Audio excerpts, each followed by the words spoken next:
भारतीय सेना के आधुनिकीकरण को लेकर के आज मिलिट्री की बहुत ही महत्वपूर्ण बैठक हुई। इस बैठक में राजनाथ सिंह ने इसकी अध्यक्षता की और रक्षा मंत्री के साथ में जल, थल और वायु के सेना अध्यक्ष जो थे वो भी इस बैठक में मौजूद रहे। खास बात ये थी कि इस बार जो आधुनिकीकरण है उसमें जो भारत से बने हुए इक्विपमेंट है उस पर सबसे ज़्यादा जोर देने की बात की गई। टेक्नोलॉजी का इस्तेमाल ज़्यादा से ज़्यादा किया जाए, मॉडर्नाइजेशन की तरफ भारत आगे बढ़े और खुद अपने हथियार बना सके, इसको लेकर के सबसे ज़्यादा फोकस किया गया। 52,000 करोड़ की अनुमति दी गई है अलग अलग सेक्टर्स में। खास तौर पे डिफेंस सेक्टर में अगर हम बात करें तो डिफेंस सेक्टर में जल, थल और वायु की सेनाओं के लिए आधुनिक हथियार का इस्तेमाल किया जाए, आधुनिक हथियार जो है उनको प्रोवाइड किए जाए। इसके अलावा डिफेंस के लिए खास तौर पे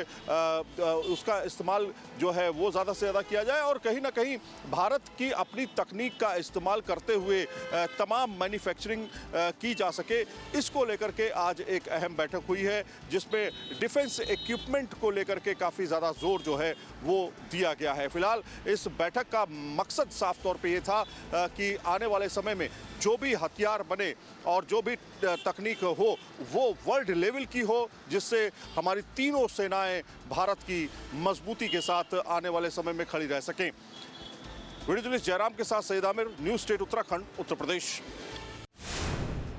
दिल्ली में बिजली कंपनियों के कैग ऑडिट को लेकर बड़ा कानूनी मोड़ सामने आया है। सुप्रीम कोर्ट ने दिल्ली सरकार के उस आदेश पर फिलहाल रोक लगा दी है जिसमें राजधानी की तीनों बिजली कंपनियां BRPL, BYPL और TPDDL का कैग ऑडिट कराने का फैसला किया गया था। यह मामला करीब 38,500 करोड़ रुपए के रेगुलेटरी एसेट से जुड़ा हुआ है जिसकी वसूली वर्षों से लंबित बताई जा रही है। दिल्ली सरकार का कहना है कि ऑडिट के जरिए यह पता लगाया जाना था कि आखिर इतनी बड़ी वसूली क्यों नहीं हो सकी है, लेकिन सरकार के आदेशों के अगले ही दिन मामला सुप्रीम कोर्ट पहुंच गया जहां पर सुनवाई के दौरान अदालत ने फिलहाल ऑडिट पर रोक लगा दी है। अब इस मामले में आगे की सुनवाई और सुप्रीम कोर्ट के अंतिम फैसले पर सभी की निगाहें टिकी हुई हैं। वीडियो जर्नलिस्ट संजय शर्मा के साथ हिमांशु शर्मा, न्यूज़ स्टेट, उत्तर प्रदेश, उत्तराखंड। महाराष्ट्र सरकार ने बच्चों की सेहत को ध्यान में रखते हुए एक बड़ा और अहम फैसला लिया है। राज्य सरकार ने स्कूलों के 500 मीटर के दायरे में बिकने वाले लोकप्रिय एनर्जी ड्रिंक स्टिंग एनर्जी की बिक्री पर रोक लगाने का ऐलान किया है। खाद्य एवं औषधि मामलों के मंत्री नरहरि झिरवल ने विधानसभा में जानकारी देते हुए कहा कि इस फैसले को लेकर जल्द ही विस्तृत दिशा निर्देश जारी किए जाएंगे और नियमों को सख्ती से लागू किया जाए, ये सुनिश्चित किया जाएगा। सरकार का मानना है कि बच्चों और युवाओं में एनर्जी ड्रिंक का बढ़ावा सेवन उनकी सेहत पर नकारात्मक असर डाल सकता है, इसलिए एहतियात के तौर पर यह कदम उठाया गया है। वीडियो जर्नलिस्ट जतिन बांद्रे के साथ पंकज मिश्रा, न्यूज़ स्टेट, उत्तर प्रदेश, उत्तराखंड। दिल्ली सरकार ने इलेक्ट्रिक व्हीकल को बढ़ावा देने के लिए नई ईवी पॉलिसी लागू कर दी है। दरअसल इस ईवी पॉलिसी के कई फायदे भी हैं। जिन लोगों के पास BS4 या उससे पुरानी गाड़ी है उसको स्क्रैप कराकर अगर वो नई ईवी गाड़ी खरीदते हैं तो उनको कई तरह की छूट या ऑफर दिए जा रहे हैं, जैसे कि रजिस्ट्रेशन, रोड टैक्स को फ्री कर दिया जाएगा। इसके अलावा अगर वो ऑथराइज स्क्रैपिंग सेंटर पर जाकर अपनी गाड़ी को स्क्रैप कराते हैं और नई ईवी गाड़ी खरीदते हैं तो उसके लिए 1 लाख रुपए का इंसेंटिव भी उन्हें मिल सकता है।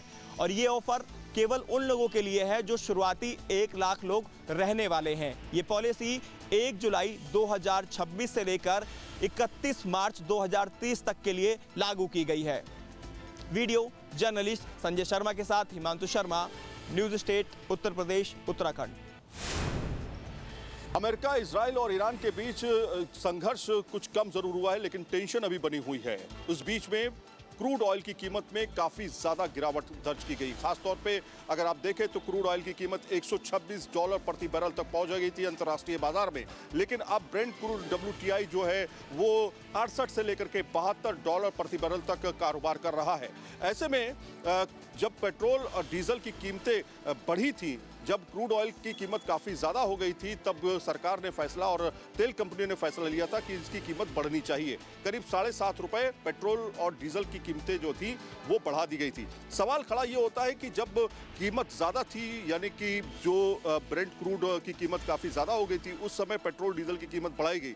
लेकिन जब कम हो गए, इसके करीब करीब $48 प्रति बैरल दाम कम हो चुके हैं तब से लेकर के अब तक, तो कीमत कम क्यों नहीं हो रही है? अगर अंतर्राष्ट्रीय बाजार में $1 प्रति बैरल की कीमत घटती है तो भारत में उसका असर क्या होता है? भारत में 50 पैसे से लेकर के 60 पैसे प्रति लीटर कीमत घटनी चाहिए पेट्रोल और डीजल की, लेकिन ऐसा होता दिख नहीं रहा है। ऐसे में जो $48 प्रति बैरल कम हुई है कीमत, उसके हिसाब से भारत में कीमत जो है 20 से 25 रुपए प्रति लीटर कम हो जानी चाहिए, लेकिन अभी तक वो कम नहीं हुई है।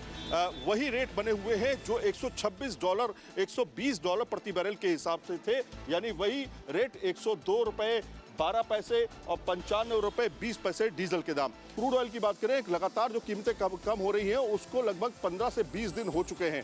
हरदीप सिंह पुरी जो मंत्री हैं, उनका ये कहना है कि 1000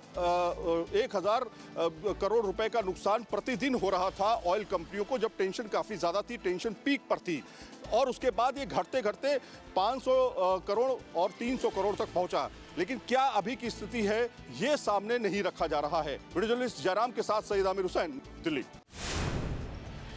चीन का एक ऐप बैट BMS, जिसने भारत में तहलका मचाया, खासतौर पे ई रिक्शा को बंद करने को लेकर के तमाम तरह के मीम बनाए गए, तमाम तरह के वीडियोस बनाए गए, लेकिन किस तरह की समस्याओं का सामना करना पड़ा। इस तरह के तमाम ई रिक्शाज जो हैं उनको अचानक ब्लूटूथ की मदद से बंद किया जाने लगा। लोग प्रैंक करने लगे और प्रैंक के हालत ये हो गई, अलग अलग जगहों से बड़ी संख्या में ई रिक्शा को बंद करने वाले ऐप जो है, जो बैट BMS है, उसके तहत तमाम तरह के वीडियो सामने आए। फिर पता चला ये शिंजिन ग्रीनरी टेक्नोलॉजी से बनाया गया ऐप है, जो चाइनीज बेस्ड कंपनी है। इस खबर के वायरल होने के बाद सरकार ने इस ऐप को बंद कर दिया और कहा कि ये ऐप अब एंड्रॉयड फोन से डाउनलोड नहीं किया जा सकेगा। इससे परेशानियां क्या हुई? अचानक ई रिक्शास जो मूवमेंट कर रहे थे उनको इस ऐप के जरिए बंद किया जा सकता था। खासतौर पर टेक्नोलॉजी किस तरह से काम करती है, ब्लूटूथ से कनेक्टिविटी होती थी, कोई पासकोड होता नहीं था, और जो लोग इसको डाउनलोड करते थे, रेंज में आने पर, इस तरह के बैटरी रिक्शा के रेंज में आने पर स्टॉप का बटन दबाते थे और चलते चलते ये ई रिक्शा जो था वो बंद हो जाता था। फिलहाल खबर का बड़ा असर हुआ, सरकार ने इस पर तुरंत एक्शन लिया और अब ये ऐप एंड्रॉयड से हटा दिया गया है। वीडियो जर्नलिस्ट जयराम के साथ सईद आमिर, दिल्ली। चोरी मामले के बाद राम मंदिर के सुरक्षा प्रोटोकॉल में भी बदलाव किया गया है। दरअसल पहले मंदिर के अंदर ट्रस्ट से जुड़े जो पदाधिकारी थे, कर्मचारी थे या फिर जो उनके विश्वास पात्र थे, उनकी कोई चेकिंग नहीं होती थी। लेकिन जिस तरीके से ट्रस्ट के ऊपर आरोप लगे हैं, उसके बाद मंदिर के सुरक्षा प्रोटोकॉल में बदलाव किया गया है और अब मंदिर के अंदर जो तमाम ट्रस्ट के पदाधिकारी हैं या कोई भी बड़ा पदाधिकारी हो, छोटा पदाधिकारी हो या फिर जो ट्रस्ट के कर्मचारी हैं या फिर जो उनके विश्वास पात्र हैं, उनकी भी अब चेकिंग शुरू हो चुकी है। खास तौर पर उस एरिया में जहां पर दान पात्र रखे जाते हैं, जहां पर दान पात्रों की गिनती की जाती है, यानी कि जहां पर गिनती कक्ष हैं। बताया जा रहा है कि जो CCTV कैमरे हैं और जो हिडन कैमरे हैं, उनकी भी संख्या बढ़ा दी गई है ताकि जो सुरक्षा व्यवस्था है उसको और कड़ी की जा सके। क्योंकि देखिए, सबसे महत्वपूर्ण चीज़ ये है कि जहां पर चोरी हुई, जो चोरी पकड़ी गई CCTV कैमरों की मदद से, हिडन कैमरों की मदद से, वो गिनती कक्ष के आसपास ही चोरी पकड़ी गई है। तो जाहिर सी बात है कि अब चूंकि प्रशासन जो है और जो पूरा मंदिर प्रशासन है वो काफ़ी सख्त हो चुका है और ट्रस्ट के पदाधिकारियों के साथ साथ जो सुरक्षा कर्मी हैं उनकी भी यहाँ पर अब चेकिंग शुरू हो चुकी है ताकि आने वाले समय में, आने वाले भविष्य में अब इस तरह की गलती ना हो सके।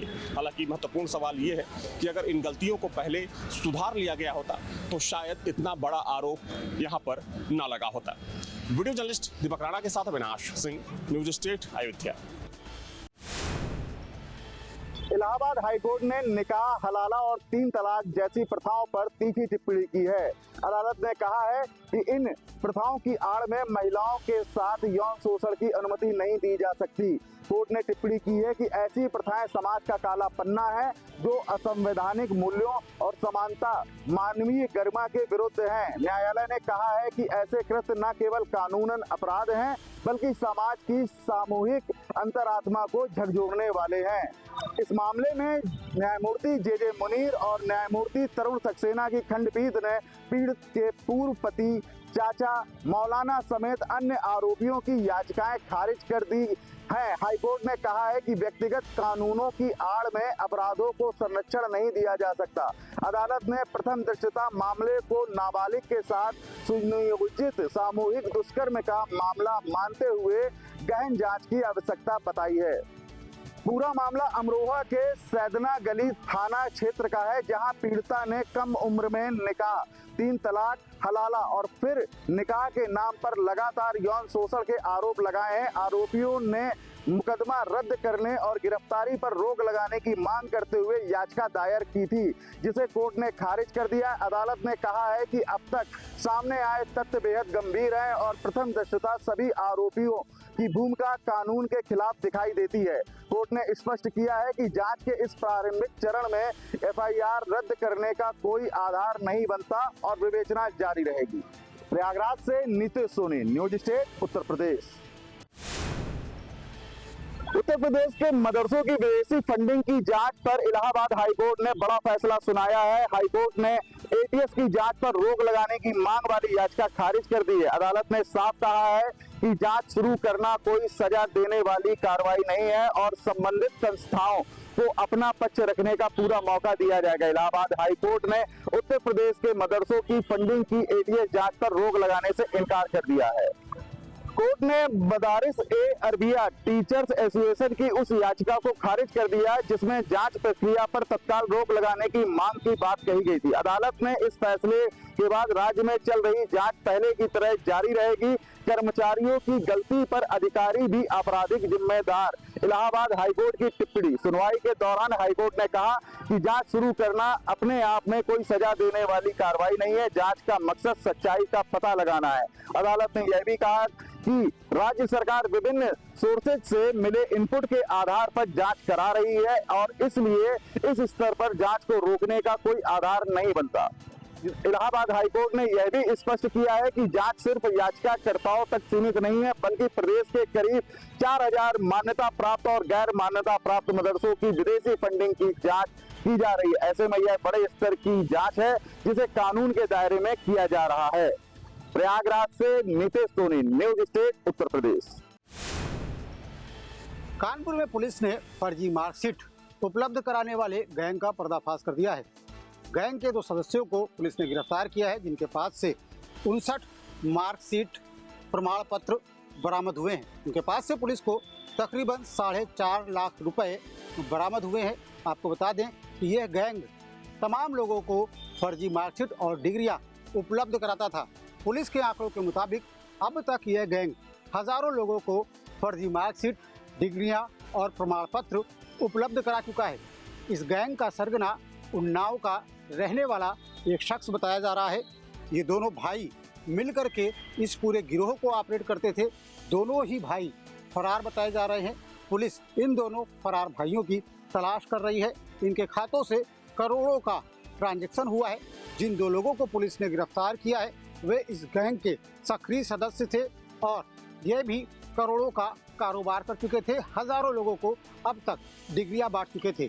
बताया जा रहा है कि ये कुछ लोगों को तो ओपन यूनिवर्सिटीज से कोर्स कराते थे, लेकिन इसी की आड़ में वह फर्जी डिग्री का रैकेट भी चला रहे थे। सालों से रैकेट चल रहा था।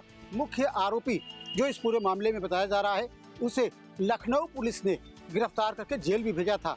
फिलहाल कानपुर पुलिस उसकी सरगर्मी से तलाश कर रही है। ये फर्जी मार्कशीट सर्टिफिकेट से जुड़े हुए एक फिर नए गैंग का खुलासा हुआ है और इनके पास से अभी हमने 2 लोगों को अरेस्ट करा है। एक इनका सरगना अखिलेश शुक्ला अभी फरार है, जो पूर्व में लखनऊ गोमती पुलिस द्वारा जेल भेजा गया था। अभी मार्च अप्रैल में बाहर आया है और उसके बाद से पुनः वो यही धंधा कर रहा है। इनके पास से अभी हमने करीब 59 मार्कशीट सर्टिफिकेट बरामद करे हैं। 5.5 लाख रुपए के आसपास पैसा रिकवर हुआ है। ये खातों से इनके ट्रांजैक्शन का पता लगा है तो करीब 60 करोड़ के आसपास का पैसा अभी इनके खातों से ट्रांजैक्शन हुआ है। Shyam Tiwari, news state Kanpur. देश के प्रधानमंत्री नरेंद्र मोदी के ड्रीम प्रोजेक्ट जल मार्ग को बढ़ावा देने के तहत कलकत्ता से वाराणसी तक क्रूज और मालवाहक जहाज़ों का संचालन पिछले कई वर्षों से किया जा रहा है।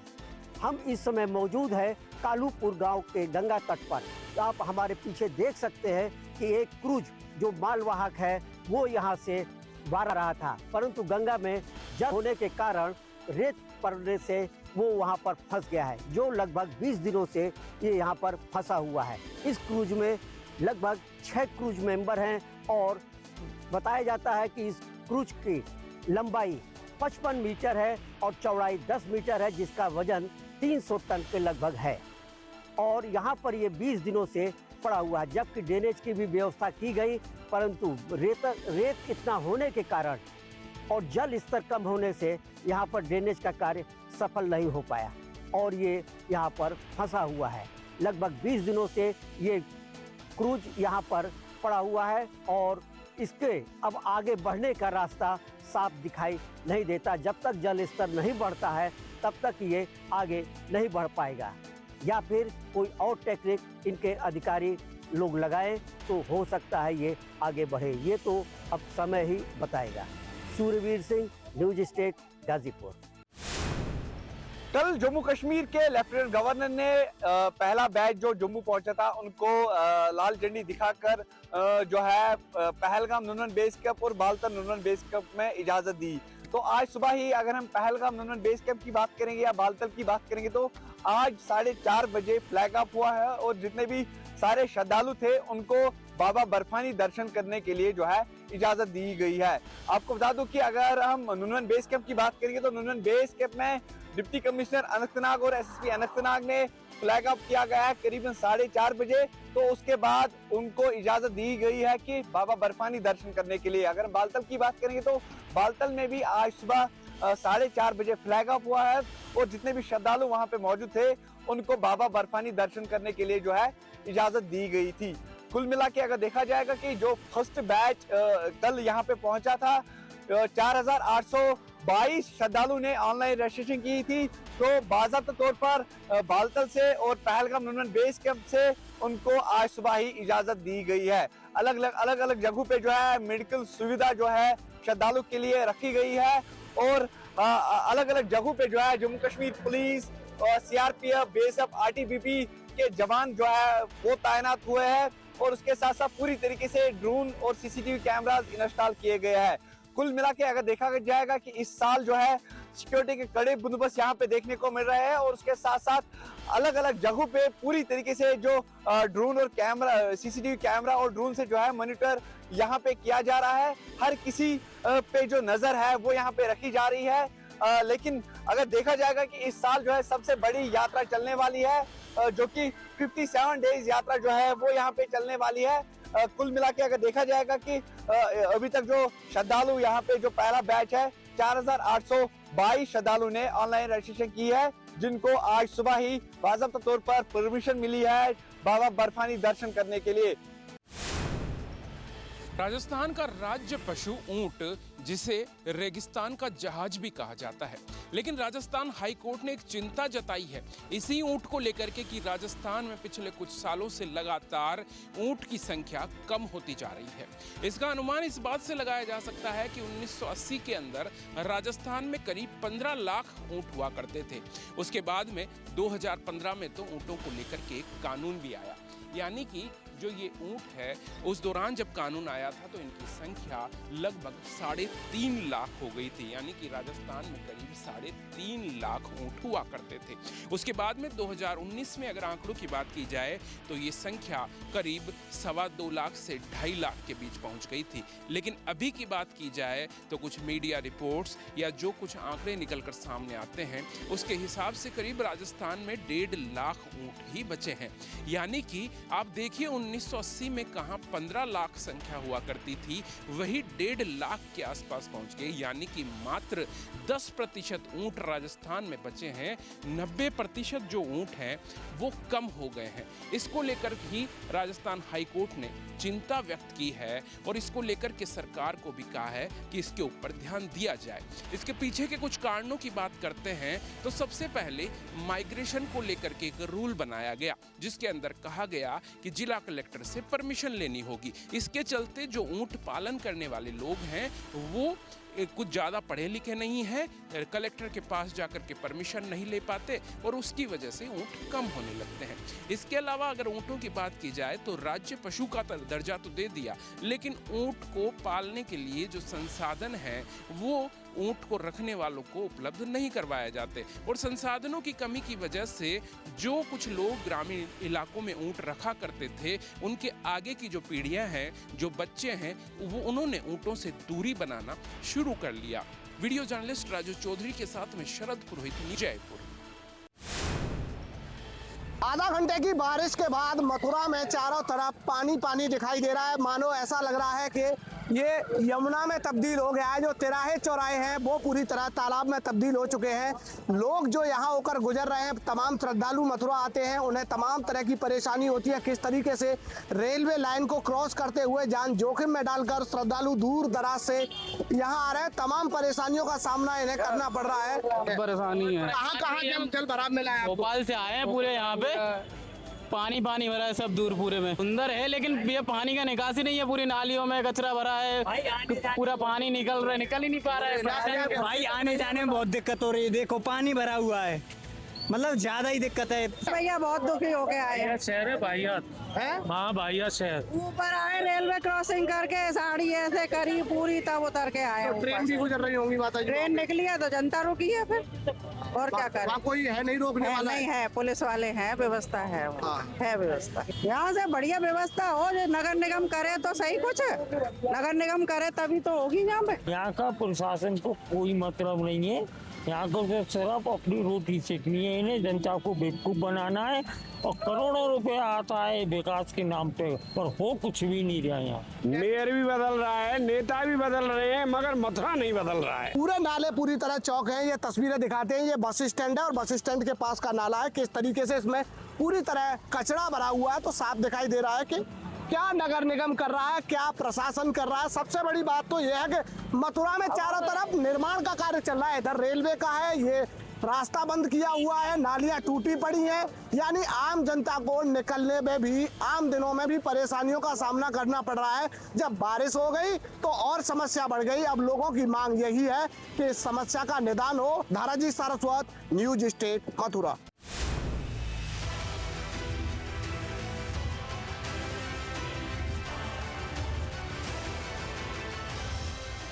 आपके मोबाइल पर तुरंत आएगी ब्रेकिंग न्यूज। स्क्रीन पर सबसे पहले दिखेगी बड़ी खबर, देश दुनिया की हर खबर एक जगह। अब आपके मोबाइल पर तुरंत फटाफट इंस्टॉल कीजिए न्यूज नेशन ऐप और रखिए खुद को अपडेट।